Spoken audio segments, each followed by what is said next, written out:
akan terus dicari demi rakyat.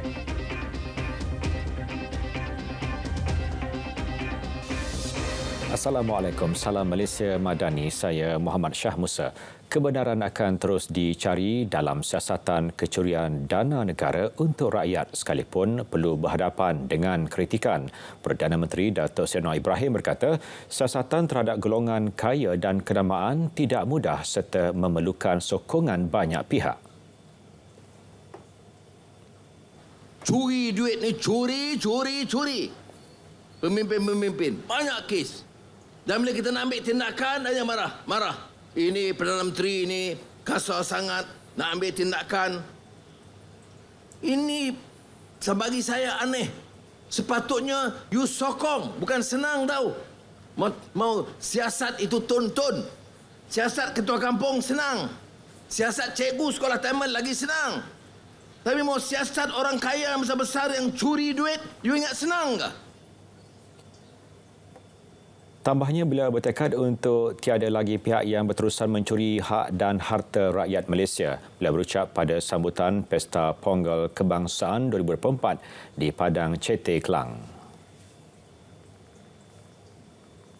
Sementara itu, Datuk Seri Anwar Ibrahim mengingatkan pemimpin India agar tidak terbawa-bawa sentimen melampau yang tidak menguntungkan negara. Tambahnya, semua kaum menuntut supaya masalah mereka diselesaikan segera oleh kerajaan. Namun dalam menghadapinya, kerajaan menggunakan konsep madani yang adil untuk semua pihak.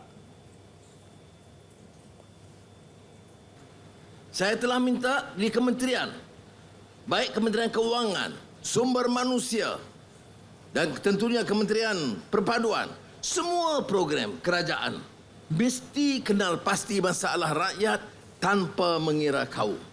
Jadi saya harap parlimen ini boleh diteruskan, kritikan boleh diberikan, tapi jangan dengar hujah-hujah golongan yang pelampau perkauman yang keterlaluan dalam negara kita. Baik Melayu atau Cina atau India, saya tidak peduli. Ketika ini, kerajaan memberi perhatian utama kepada 4 perkara iaitu kemiskinan, pendidikan, kesihatan rakyat dan peluang perniagaan. Selesai masalah masyarakat India atau program Bumi Putera, bukan peruntukan itu saja. Masyarakat India bukan peruntukan 100 juta. Ini tanda sekolah. Yang miskin. Kemudian yang saya laksanakan tahun ini, rumah-rumah penjawat awam tanpa mengira kaum. Selain daripada 100 juta ringgit untuk mitra, 30 juta tekun dan semua program. Susulan penemuan rangka tidak sempurna di sebuah rumah terbiar, sampel patologi dari Jabatan Forensik Hospital Sultan Ismail Johor Bahru dibawa ke Jabatan Kimia untuk dianalisa. Perkara itu disahkan Ketua Polis Daerah ACP Ismail Dolah. Sampel itu akan dianalisa bagi membuat perbandingan DNA dan mengenal pasti identiti si mati. Setakat ini, 3 suspek berusia 24 hingga 39 tahun direman seminggu. Kes disiasat mengikut Seksyen 302 Kanun Kesiksaan. Semalam, Ketua Polis Johor Datuk Kamaruzaman Mamat berkata ujian DNA akan dilakukan bagi mengenal pasti rangka mayat ditemui di sebuah rumah terbiar di Batu Tujuh, Tongkang Pecah, Batu Pahat, dipercayai milik ibu tunggal Mira Sharmila Samsusah, 32 tahun atau Bella yang dilaporkan hilang 14 Disember lepas.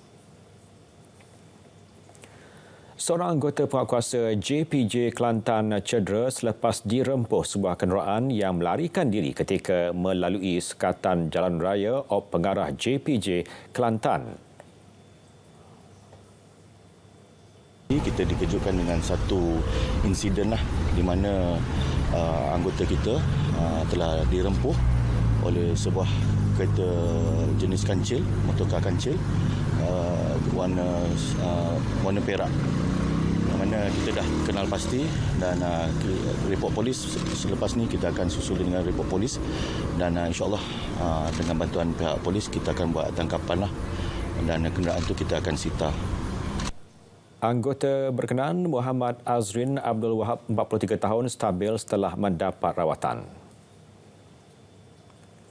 Perairan negara sentiasa dipantau bagi menyekat kemasukan parti. Kerjasama awam juga membantu pihak berkuasa membantas kegiatan tidak bertanggungjawab itu.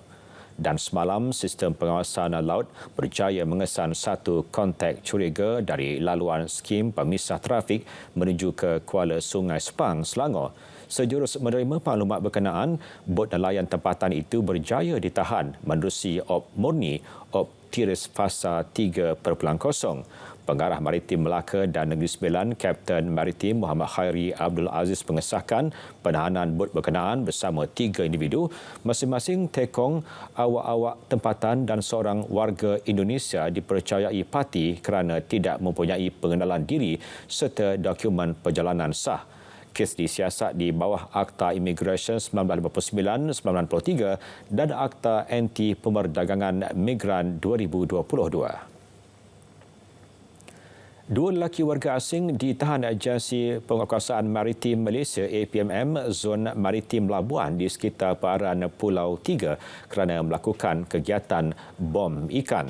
Menurut pengarah Zon Maritim Labuan, Kapten Izwan Hadi Idrus, penahanan sebuah bot itu susulan operasi rondaan yang dilakukan hasil risikan dan aduan awam. Ketika pemeriksaan, kedua-dua lelaki berkenaan dipercayai warga negara Filipina tidak memiliki sebarang dokumen pengenalan diri yang sah. Turut dijumpai peralatan disyaki digunakan sebagai bom berserta 2 tong yang digunakan untuk menyimpan hasil ikan. Bot dan 2 lelaki berkenaan ditahan dan dibawa ke JT APMM Labuan dan diserahkan kepada pegawai penyiasat bagi tindakan lanjut. Kes disiasat di bawah Seksyen 6-1-C Akta Immigration 1959-69 dan Seksyen 26-1-C Akta Perikanan 1985. 2 lelaki ditahan berkait kes gangguan pemberi pinjam wang atau ahlong selepas menyimbah cat di kediaman mangsa. Ketua Polis Kelantan, Datuk Muhammad Zaki Harun berkata lelaki berusia 25 dan 26 tahun itu ditahan di 2 lokasi berasingan di Kota Baru. Tangkapan dibuat selepas laporan mangsa apabila kediamannya disimbah cat merah yang turut terkena kereta jeranya. Berdasarkan keterangan mangsa, pada tahun 2021, dia ada membuat pinjaman wang melalui satu aplikasi. Mangsa telah membuat pinjaman RM300 dan menerima wang pinjaman sebanyak RM150. Lelaki itu kemudiannya telah membuat bayaran semula pinjaman RM1,000 yang mana bayaran tersebut dibuat melalui aplikasi yang sama. Bagaimanapun, Ahlong telah meminta mangsa membuat pembayaran sebanyak RM10,000 namun mangsa tidak mampu membuat bayaran tersebut dan memadam aplikasi berkenaan. Bertindak atas laporan, pihak polis telah ke tempat kejadian dan telah memperoleh beberapa kesan cap jari. 1 serbuan dibuat di sebuah rumah dan seorang lelaki berjaya ditahan. Penahanan itu membawa kepada tangkapan suspek kedua. Kedua-dua suspek diramal selama 4 hari untuk siasatan lanjut mengikut Seksyen 5-2 Akta Pemberi Pinjam Wang 1951. Dengan tangkapan kedua-dua suspek terbabit 6 kes melibatkan simbah cat di kawasan sekitar Kota Baru dan Tumpat selesai. Kita perkenalkan sistem padu pangkalan data utama. Pertama, ia selaras dengan pendekatan dan dasar transformasi digital. Kedua, menjamin supaya manfaat dan kemudahan itu dinikmati oleh orang yang berhak menerimanya. Dan tentunya dengan cara yang sedemikian, mengurangkan kos, mengurangkan ketirisan. Dan kaedah diperkenalkan melalui padu ini ialah secara tidak langsung memaksa setiap warga negara faham tentang transformasi digital dan menggunakan sistem padu. Dengan sendirinya kita ada pencerahan kecelekan budaya dan kecelekan digital. Yang di-Pertuan Agong Al-Sultan Amdullah Riayatuddin Al-Mustafa Billah Shah berkenan berangkat ke Majlis Jamuan Teh Diraja sempena tamat tempoh pemerintahan baginda di Istana Negara. Turut berangkat Raja Pemaisuri Agong Tunku Azizah Aminah Maimunah Iskandariah. Majlis dihadiri lebih 2,000 tetamu termasuk jemaah menteri, duta-duta asing dan pegawai kanan kerajaan. Antara tetamu kenamaan yang hadir Perdana Menteri Datuk Seri Anwar Ibrahim dan timbalannya Datuk Seri Dr. Ahmad Zahid Hamidi. Semua ahli parlimen dan anggota Dewan Negara turut hadir. Sultan Abdullah akan menamatkan pemerintahan sebagai Yang di-Pertuan Agong ke-16 30 Januari ini. Kementerian Peralihan Tenaga dan Daya Guna Awam serta Kementerian Kerja Raya diarah berbincang mencari kaedah terbaik bagi menyelesaikan isu bekalan air di Sabah.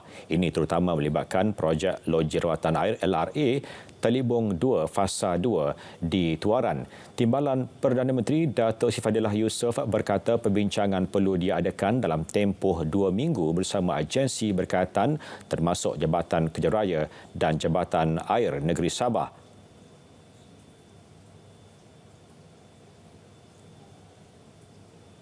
Duduk berbincang bagaimana kita cari penyelesaian untuk kita selesaikan terutamanya aliran aliran pipe air. Jadi disebabkan projek ini akan memerlukan peruntukan tambahan dan daripada 2 minggu itu nanti bila ada penyelesaiannya dengan siap dengan anggaran kos dan sebagainya untuk kita angkat balik kepada kerajaan persekutuan sebab projek ini adalah melalui pinjaman.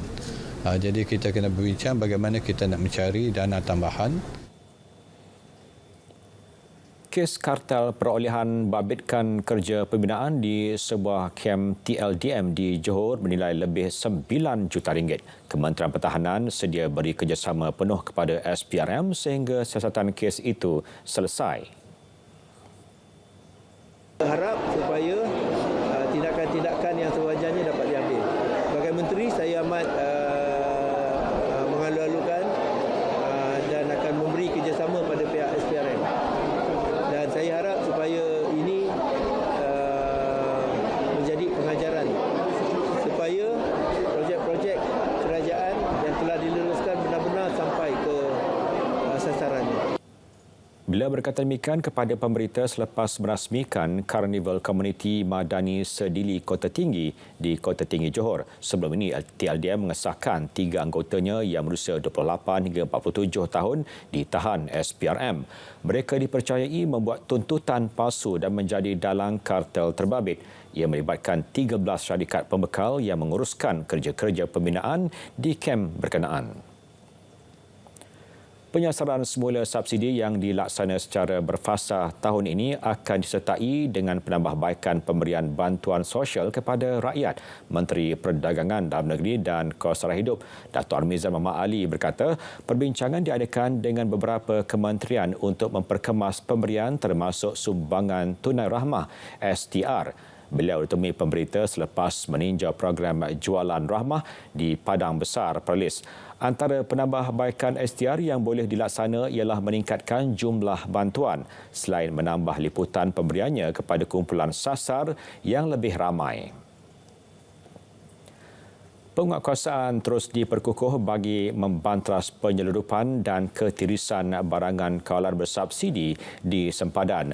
Menteri KPDN Datuk Armizan Muhammad Ali berkata 6 agenda menjadi fokus utama. Optiris 3.0 akan diteruskan dengan memperkukuh kerjasama antara agensi penguatkuasa sempadan dan menempatkan pegawai penguatkuasa KPDN di 7 lokasi pintu masuk negara. Selain menambah banyak prosedur operasi standard SOP, penyerahan kes dari agensi lain. Pada masa sama melaksana pemantauan di premis perniagaan di sempadan serta pengauditan pemborong diesel, pemegang permit barang kawalan dan syarikat pengeksport.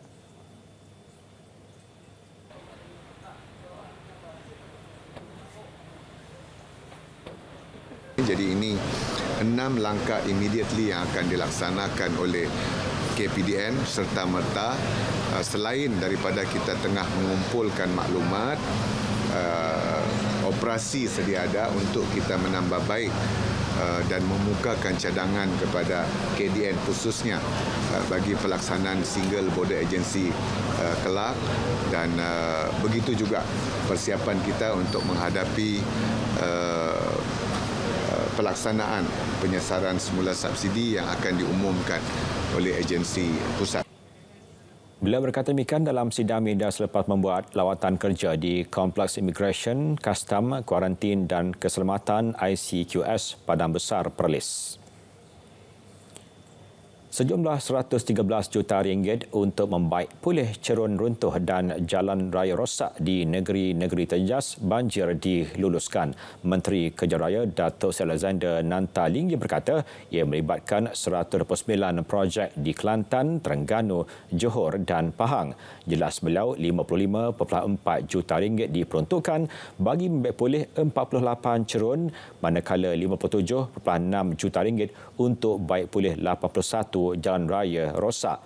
Kelantan menerima peruntukan tertinggi iaitu 34 juta ringgit diikuti Johor 30.17 juta ringgit, Pahang 28.3 juta ringgit dan Terengganu 11.3 juta ringgit.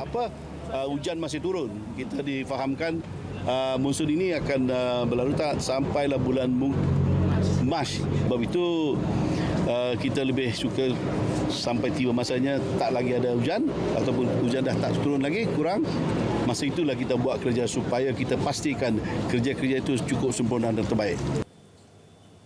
Beliau temui pemberita selepas lawatan kerja di cerun runtuh FT003 Jalan Johor Bahru Endau, Kota Tinggi, Johor. Sementara itu, 4 lokasi jalan raya di Jalan Kota Tinggi Mersing bakal dinaik aras dengan kos 120 juta ringgit. Manakala naik aras Jalan Kota Tinggi Mersing dan penggantian jambatan Sungai Semaluh di Keluang akan dimasukkan dalam permohonan rancangan Malaysia ke-12. Kadar minimum pendaftaran haji di Shore disemak semula selari kos haji semasa. Menteri di Jabatan Perdana Menteri Haiwan Agama Datuk Dr. Muhammad Naim Mokhtar memaklumkan perbincangan dengan pengurusan tertinggi Lembaga Tabung Haji berkaitan hal itu bakal diadakan. Jadi saya diarahkan kepada pihak pengurusan tertinggi tabung haji untuk mengadakan perbincangan, bengkel dan sebagainya untuk melihat kembali kemungkinan untuk kita naikkan had minima ini supaya pendepozit ini yang layak untuk mendaftar haji tadi itu dia kena ambil kira jumlah tersebut. Beliau temui pada Majlis Convocation College Profesional Baitul Mal Kuala Lumpur di Serdang. Ketika ini, pendepozit tabung haji boleh mendaftar haji dengan kadar minimum RM1,300. Seramai 1,448 graduan Kolej Profesional Baitul Mal Kuala Lumpur milik penuh Majlis Agama Islam Wilayah Persekutuan berjaya menamatkan pengajian. Datuk Dr. Muhammad Naim Mokhtar berkata, anak-anak asnaf dibantu melanjutkan pelajaran dalam bidang yang mendapat permintaan tinggi di pasaran agar dapat membantu keluarga keluar daripada kemiskinan.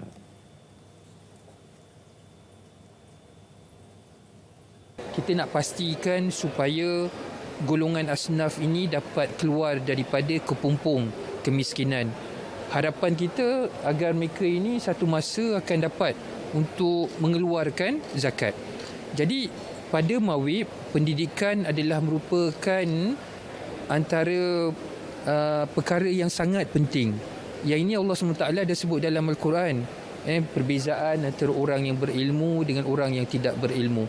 Jadi salah satu cara dia ialah kita Mawib memberikan bantuan kepada anak-anak asnaf ini untuk sambung belajar di KPBKL. Beliau juga memaklumkan bagi tahun 2024, Mawib telah menyediakan peruntukan bayaran sewaan kediaman mahasiswa untuk pelajar asnaf di IPT dalam negara sebanyak RM3,992,400 melibatkan 3,227 penerima dan bantuan beasiswa insentif khas pelajar sebanyak RM2,230,000. Peningkatan bilangan wanita menjalani ujian HPV di seluruh negara menunjukkan kesedaran yang tinggi terhadap usaha mengesan dan mencegah kanser cervix. Menurut Menteri Pembangunan Wanita, Keluarga dan Masyarakat, Datuk Seri Nancy Shukri, 112,524 wanita direkodkan menjalani ujian berkenaan pada 2019 hingga tahun lepas. Beliau memaklumkan paling tinggi di Sarawak iaitu 23,744, diikuti Sabah 12,778 dan Kuala Lumpur 10,932.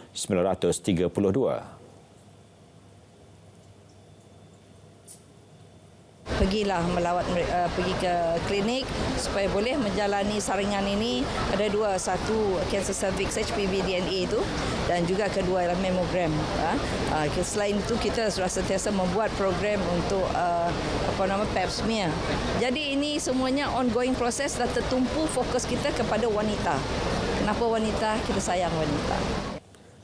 Beliau berkata demikian kepada pemberita selepas melancarkan program Kembara Kasih KPWKM Gempur Saringan HPV DNA 2024 Labuan di Desa Tunas Hijau.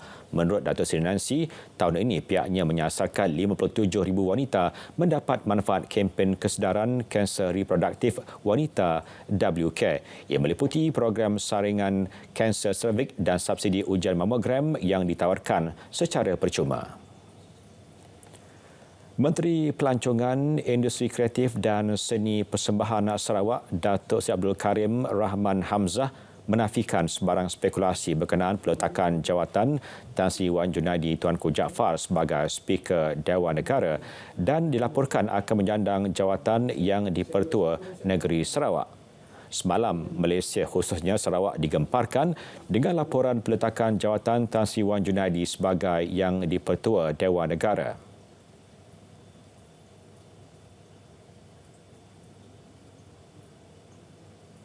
Saya difahamkan beliau akan mengeluarkan statement-statement tertentu kenapa beliau nak meletak jawatan. There must be a reason. There must be a reason.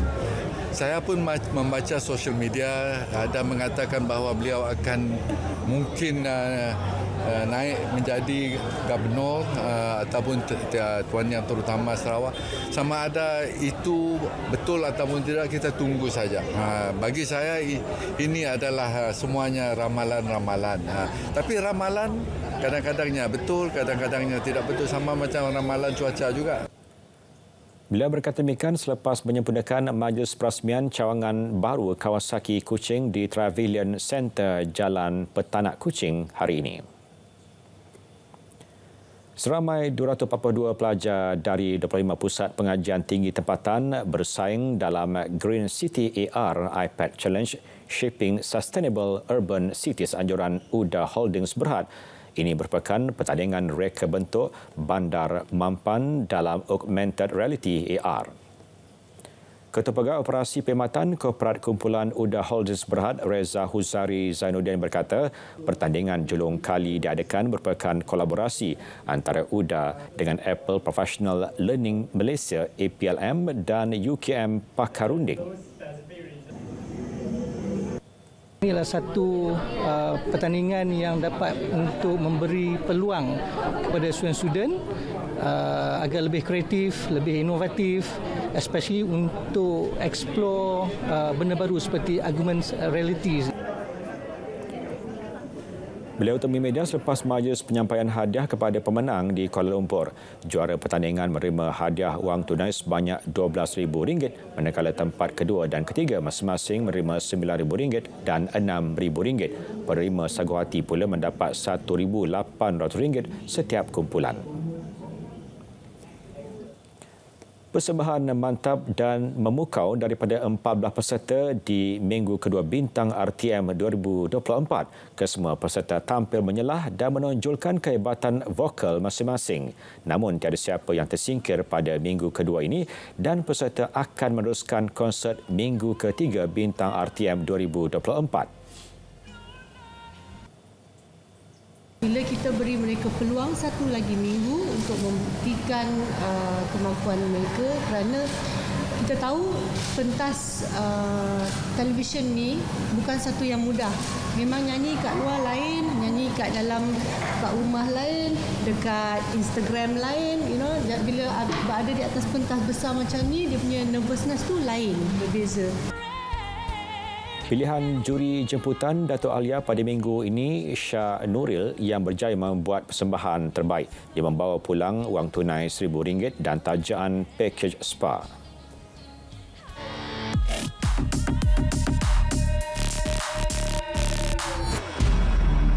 Tular di media sosial kononnya Ketua Setiausaha Negara disiasat SPRM Tuduhan dibuat menerusi hantaran di media sosial dan aplikasi pesanan teks.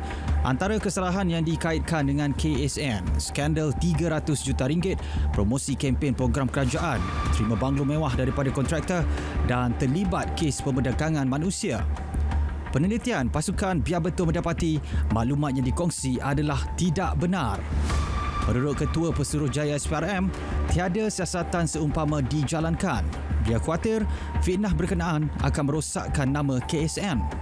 Henti sebar berita palsu, tindakan tegas mengikut Akta Komunikasi dan Multimedia dan Kanun Keseksaan menanti si kaki fitnah. Terima bahan fitnah atau disyaki tidak betul, segera lapor ke MCMC. Biar betul, tak pasti, jangan kongsi.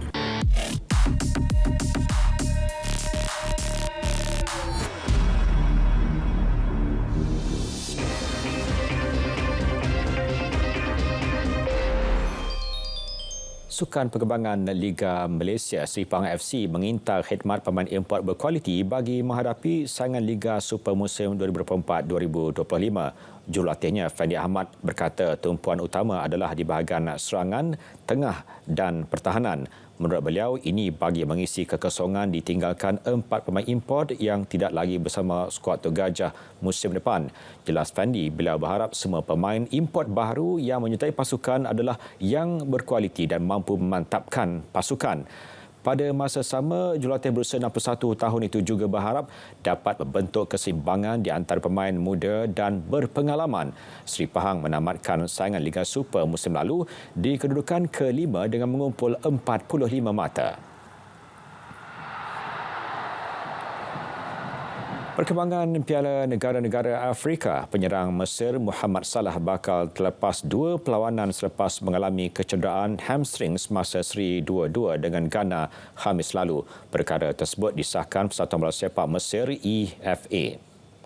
Pada perlawanan menentang Ghana, Salah terpaksa dikeluarkan pada separuh masa pertama akibat kecederaan hamstring.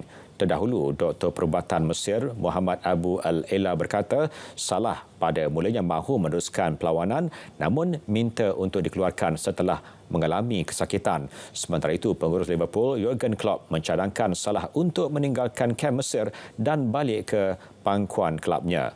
Klopp mendakwa kecederaan Salah berkemungkinan serius.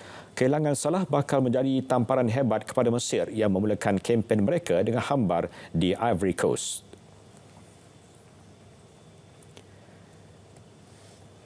Berita tengah malam berakhir di sini. Dari sungai ke segara, Palestin pasti merdeka. Malaysia Madani tekad perpaduan penuh harapan. Assalamualaikum.